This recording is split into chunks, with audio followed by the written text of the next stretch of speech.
2 கொரிந்தியர் 12ஆம் அதிகாரம் 1-4 வரை உள்ள வசனங்கள் கூறுகிறது போல, தேவன் அவரை தம்முடைய பரிசுத்த ஆவியினால் நிறைத்து சில சமயங்களில் மோட்சத்திற்கு அழைத்து செல்வார். அங்குள்ள காட்சிகளை காண்பிப்பார், வரப்போகும் காரியங்களை முன் அறிவிப்பார். ஒரு முறை ஐஸ்வர்யவான் ஒருவன் நரக தீயில் அகப்பட்டு பாதாளத்தில் தீயில் தவித்து புலம்புவதை அங்கு அவன் காணும்படி செய்தார். அவன் சொன்னான், ஆபிரகாமே, என் பிதாவாகிய ஆபிரகாமே, நான் இந்த அக்னி ஜுவாலையில் வேதனைப்படுகிறேன்.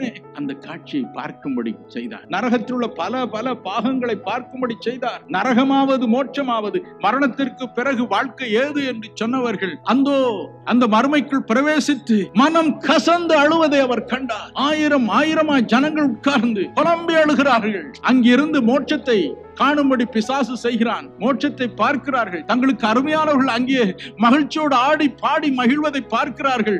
ஐயோ, என் தாய் எங்க இருக்கிறாளே, எனக்கா எவ்வளவு அவள் அழுதாள், என் தகப்பன் எனக்கு எத்தனை புத்தி சொன்னான், கேளாமற் போனேனே, ஐயோ என் சகோதரி அங்க இருக்கிறாளே, நானோ இந்த நரக வேதனை பாடுபடுகிறேனே என்று புலம்பி அழுவதை கண்டார். சில சமயங்களில் இந்த அக்னி ஜுவாலையில் வாட்டி எடுக்கப்படும் ஆத்துமாக்கள் அலையின் வேகத்தினால் கரையில் தூக்கி எறியப்படுகிறார். அவைகள் எண்ணுகின்றன, ஐயோ நான் தப்பி விட்டேன், இந்த மலையில் ஏறி மறுபக்கம் குதித்து விட்டால் எனக்கு பிழைப்புண்டு என்று ஏறுகிறார். ஆனால் நரகத்தில் உள்ள அந்த நெருப்பு அலைக்கு ஒரு ஜீவன் உண்டு. அது பாம்பின் நாக்கை போல சீறி போகும். அந்த ஆத்மாவை திரும்பி இழுத்து கொண்டு வரும். இப்பொழுது அந்த ஆத்மா மறுபடியும் நெருப்பா என்று அவைகள் புலம்பும். அந்த புலம்பல் அந்த தேவனுடைய மனிதனுடைய காதுகளில் பல நாட்கள் அவரை வாட்டி வதைத்தன. பயங்கரமான குரல். ஆகவேதான் இயேசு சொன்னார், நீங்க சாதாரண ஆள் அல்லப்பா, என் மகனே, பெயரை உண்மையில் நான் எழுதி இருக்கிறேனே, நீ என்னுடையவன், நீ விலையேற பெற்றவன், உனக்கு ஒரு பெயரை மோட்சத்தில் உண்டாக்கி இருக்கிறேன், இந்த உலகத்தில் உண்டாக்கி இருக்கிறேன் என்று சொல்லுகிறார். நாம் எவ்வளவு பாக்கியவான்.